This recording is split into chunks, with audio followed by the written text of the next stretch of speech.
ঢাকা শহর এত পপুলেটেড এবং এত সমস্যাবহুল, অনেক ফ্ল্যাট ফাঁকা আছে এবং অনেক নেতার ফ্ল্যাটও ফাঁকা আছে, তাদের আত্মীয় স্বজনের ফ্ল্যাট ফাঁকা আছে।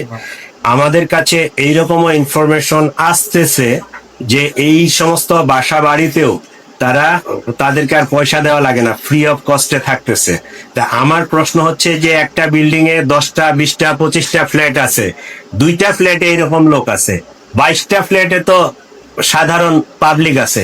আপনারা আমাদেরকে হেল্প করেন না কেন? আপনারা এই ইনফরমেশনটা দেন না কেন যে অমুক বিল্ডিং এর অমুক লোকেশনে এই ফ্ল্যাটে এই ধরনের কিছু ছেলে পেলে আছে যারা ছাত্র না বা অছাত্র, যারা অপতৎপরতার সাথে জড়িত। এইটা যদি নগরবাসী আমাদেরকে সহায়তা করে তাহলে পুলিশের কাজটা আমাদের জন্য আরো অনেক সহজ হয়ে যাবে।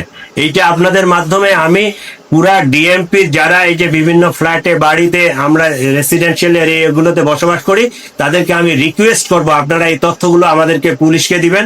আমরা আপনাদের পরিচয় 100% গোপন রাখবো, আমরা কখনো ডিসক্লোজ করব না। আপনারা এখন তো মোবাইলের যুগ আসছে, হোয়াটসঅ্যাপে মেসেজ করতে পারেন, আমাদের নাম্বারগুলো কিন্তু অ্যাভেলেবেল, ইভেন ইন্টারনেটেও অ্যাভেলেবেল।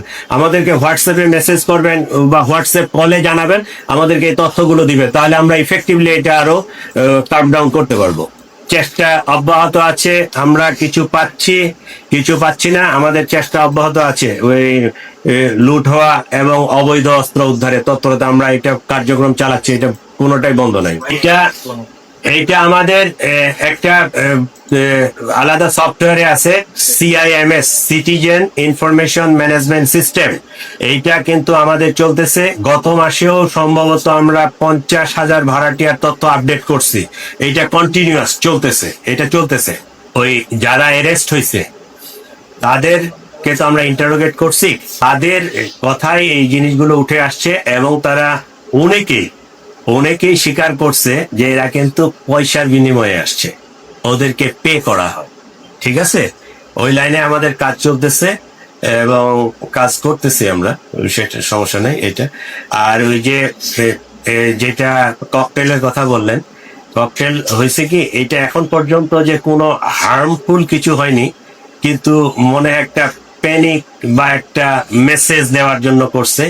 এবং আমরা 2-1টা ককটেলে আমাদের যে বম ডিসপোজাল ইউনিট আছে তাদের মাধ্যমে আমরা দেখছি যে খুব বেশি এখানে ওই এক্সপ্লোসিভ টাইপের কিছু আছে এরকম না। অনেক ক্ষেত্রে 2-1 জায়গায় দেখছি আমরা ওই যে ম্যাচ যে তৈরি করে না বারুদ, ওই যে সালফার, ওই যে ম্যাচের কাঠির এই যে সালফার গুলো দিয়ে আর কিছু কয়েকটা পাথর টাথর দিয়ে অথবা ওই কিছু নেইলস দিয়ে কিছু ওই যে সাইকেলের বল দিয়ে এরকম করে তৈরি করে একটা সাউন্ড করার জন্য ক্রিয়েট করে, একটা স্মোক করার জন্য ক্রিয়েট করে।